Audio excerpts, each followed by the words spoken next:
करके आज आप प्रेस कॉन्फ्रेंस कर रहे हैं, क्या है पूरा मामला और क्या चाहते हैं आप? देखिए, आज हम लोग SC/ST वर्गीकरण का जो पूरे देश के अंदर वर्तमान में सबसे बड़ा मुद्दा चल रहा है और जो वर्तमान सरकार की जो गंदी मानसिकता के चलते हुए माननीय सुप्रीम कोर्ट में जो डिसीजन लिया गया है, और ये डिसीजन इसलिए लिया गया है कि सरकार के द्वारा हमारे पक्ष को मजबूती से सुप्रीम कोर्ट में नहीं रखा गया और यहाँ पर SC/ST वर्ग को भाई से लड़ने का काम जिस प्रकार से बीजेपी सरकार कर रही है, तो ये इसका पर्दाफाश करने के लिए आज दिल्ली में आप सभी सम्मानित मीडिया बंधुओं से रूबरू होना हमने उचित समझा।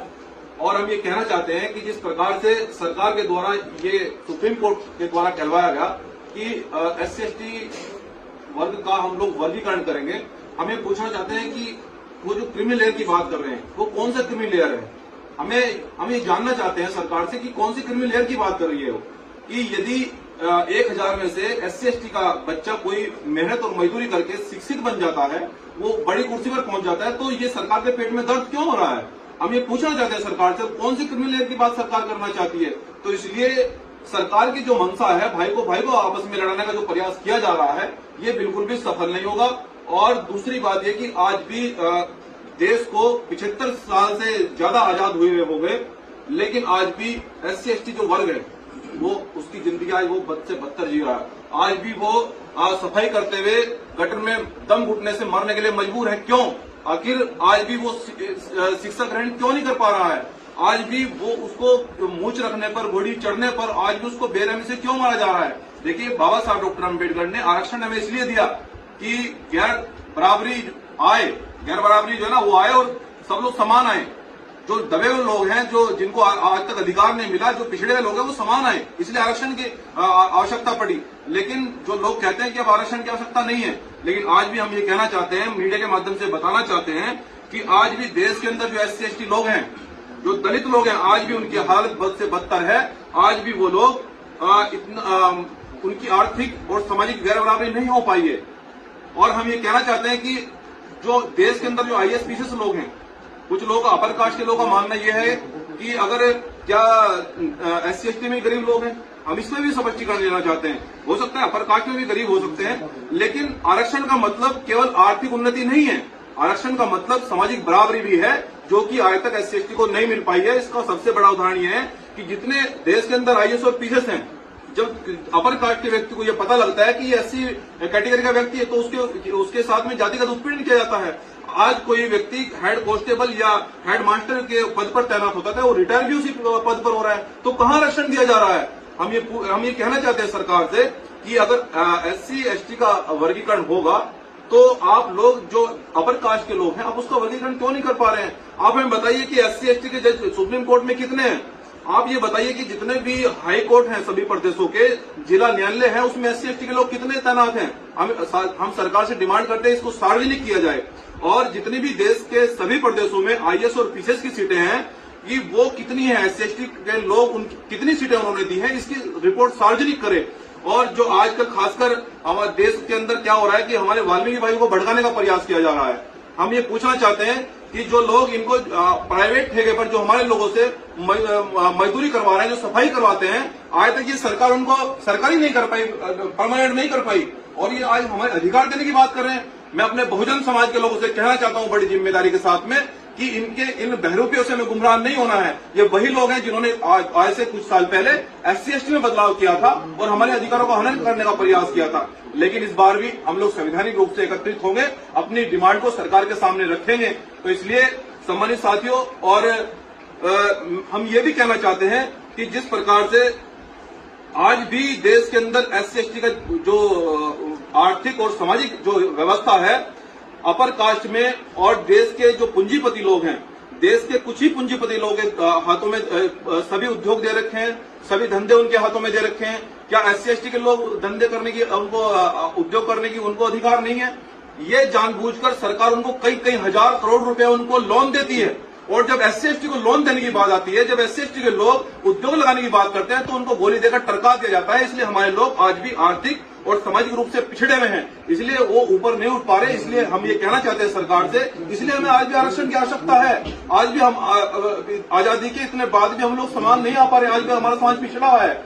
और हम ये कहना चाहते हैं कि आने वाले समय में जिस प्रकार से अभी 21 अगस्त का जो आंदोलन चल रहा है उसका भी हम लोग एक स्पष्टीकरण देना चाहते हैं कि जैसे कि 2 अप्रैल को भारत बंद हुआ था, इस बार हम लोग आंदोलन थोड़ा हटकर करेंगे, क्योंकि इस बार हम लोग सभी चीजों पर, क्योंकि ये देश हमारा है, जनता हमारी है, सरकार हम लोग चुनते हैं, देश को रत्ती भर भी नुकसान न हो, किसी भाई को, किसी व्यापारी को, किसी आने जाने वाले रोड पर व्यक्ति को कहीं एम्बुलेंस न रुके। तो 21 अगस्त को जो हमारा आंदोलन होगा, मैं उसकी जानकारी देना चाहता हूं आप सम्मानित मीडिया बंधुओं को।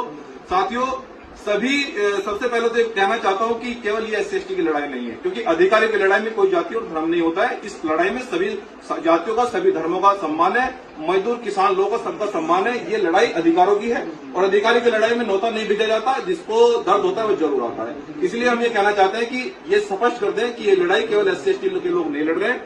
21 अगस्त को सभी जाति, सभी वर्गों के लोग इस लड़ाई को मजबूती से लड़ेंगे और सभी प्रदेशों के सभी मुख्यालयों पर हम शांतिप्रिय ढंग से ज्ञापन देंगे।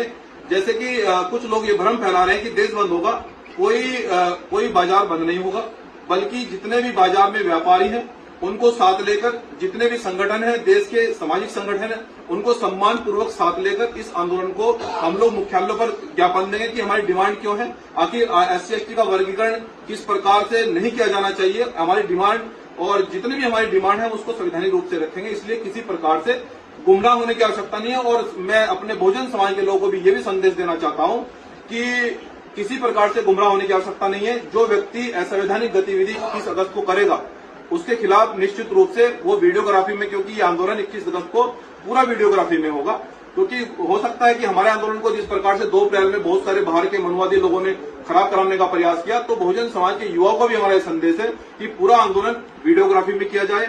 और यदि प्रशासनिक अधिकारी कोई हमारे आंदोलन को मिसगाइड करता है या जानबूझकर असंवैधानिक गतिविधियां पैदा करता है, ऐसी विद्रोह की स्थिति पैदा करता है, तो उसकी भी पूरी वीडियोग्राफी की जाए, क्योंकि उसके लिए सुप्रीम कोर्ट में एक बड़ा पैनल बनाया गया है। और आरक्षण पर हम एक बात और कहना चाहते हैं कि आज भी ऐसा क्यों हो रहा है कि एक पूंजीपति के घर में अगर एक बच्चा पैदा होता है, अगर अडानी अंबानी जैसे परिवार में एक बच्चा पैदा होता है, तो उसकी फोटो अखबार में छपती है राजा के रूप में। और आज भी अगर दलित समाज के या SC/ST वर्ग के बीच में कोई अगर बच्चा पैदा होता है तो बिना दवाई के मर जाता है। ये क्यों हो रहा है? आखिर ये कब तक चलेगा? हमें पूछना चाहते हैं, ये गैरबराबरी कब तक चलेगी? ये असमानता, ये आर्थिक गैरबराबरी, हम इसको किसी भी सूरत में बर्दाश्त नहीं करेंगे। और आरक्षण हमें देना पड़ेगा सरकार को। जब तक बराबरी नहीं आएगी हम आरक्षण लेकर रहेंगे। आरक्षण हमारा संवैधानिक अधिकार है और जिस प्रकार से सुप्रीम कोर्ट में हमारा मजबूती से पक्ष नहीं रखा गया, हम उस पर कहना चाहते हैं कि आर्टिकल 13, 14, 15, 16 का ये वायलेंस हुआ है, ये जानबूझकर वायलेंस कराया गया सरकार ने। और मैं खासकर अपने SC/ST भाइयों से कहना चाहता हूं कि जो लोग हमें हमारी कुर्सियों को पूरा नहीं कर पाए, जो लोग हमारे प्राइवेट कर्मचारियों को सरकारी नौकरी नहीं दे पाए, जिन लोगों ने हमारा आरक्षण को समाप्त कर दिया, क्या हम ऐसे लोगों से उम्मीद करेंगे? तो हम अपने SC/ST वर्ग के लोगों से भी कहना चाहते हैं कि इनके चक्कर में बिल्कुल आने की आवश्यकता नहीं है। हमें इसको पढ़ना पड़ेगा, आरक्षण की SC/ST आरक्षण क्या है, इसको किस प्रकार से लागू होना है ये। लेकिन इसके बावजूद भी हम सभी बहुजन समाज के लोगों को 21 अगस्त को सरकार से ये अपील करनी है कि सरकार सुप्रीम कोर्ट में SC/ST जज हमारे क्यों नहीं है, इसका डाटा सार्वजनिक करे। सभी प्रदेशों में हमारे IAS PCS लोग क्यों नहीं है, इसका डाटा सार्वजनिक करेगा। और नहीं है SC/ST के लोग हमारे क्यों नहीं बिठाए गए? आप कौन सी क्रिमिनल की बात कर रहे हैं? जो बच्चा मेहनत करके हमारा कुर्सी पर बैठ जाता है, आप उसको क्रिमिनल बता रहे हैं? जो व्यक्ति 1000 व्यक्ति में से 2-4 लोग हमारे कुर्सी पर बैठे हैं, तो सरकार के पेट में दर्द क्यों हो रहा है? उसको क्रिमिनल बता रहे हैं। अगर क्रिमिनल की बात करें तो मान्यवर हम ये कहना चाहते हैं सरकार से, अपर कास्ट के लोगों को क्रिमिनल देखा जाए कि वो क्या एक परिवार से हमने देखा है कि 10-10 जज है सर। एक परिवार से 10 जज कहां से? वो कौन सी किताब पढ़ रहे हैं? वो हमारे SC/ST लोगों को भी बता दे कि वो कौन सी किताब पढ़ रहे हैं। हम अपने SC/ST लोगों को भी वो किताब पढ़वा देंगे। हमें पता है किस सब पेपर लीक होते हैं, किस प्रकार से वो जज बने, हमें जानते हैं हम लोग। लेकिन अगर जांच पर बात आई है तो सर जांच पूरी होगी और पूरे देश के अंदर सभी वर्गों की जांच होगी। SC/ST की वर्गों का वर्गीकरण नहीं होगा। जो अपर कास्ट के लोग हैं उनको जो है ना, उनकी जांच होगी। वो किस प्रकार से एक ही परिवार से 10 जज कैसे बने? विधायक का बेटा ही 10 पुस्तक तक जज, वो विधायक कैसे बन रहा है? MP का बेटा ही मुख्यमंत्री कैसे बन रहा है? तो आप SC/ST पर क्यों सवाल उठा रहे हैं? आप अपर कास्ट के लोगों से बात क्यों नहीं करना चाहते? जो लोग हमारी हजारों सालों से, सैकड़ों वर्षों से हमारी कुर्सियों पर बैठे हैं, आप उसका वर्गीकरण कब करेंगे सर? ये हम पूछना चाहते हैं। आप किसको गुमराह करना चाहते हैं? और ये लड़ाई संवैधानिक है। जो लोग गुमराह करना चाहते हैं, ये लड़के संवैधानिक है, हम लोग संविधान के अनुसार अपना अधिकार मांगने आए और ये अधिकार देना पड़ेगा सर। हम लोग व्यवस्था को नहीं चलने देंगे। इसलिए हम फिर से कहना चाहते हैं कि SC ST का वर्गीकरण नहीं होगा और हम लोग संवैधानिक रूप से 21 अगस्त को सभी मुख्यालयों पर धरना देंगे। पूरा आंदोलन वीडियोग्राफी में होगा और अब जब जांच पर बात आ गई है, जब वर्गीकरण पर बात आ गई है, तो हम इस बात का भी वर्गीकरण कराते रहेंगे कि अपर कास्ट में कितने जजेस हैं, किस प्रकार से वो जज बने और सुप्रीम कोर्ट से लेकर हाई कोर्ट से लेकर जिला न्यायालय तक कितने जजेस हमारे हैं और कितने अपर कास्ट के लोग हैं।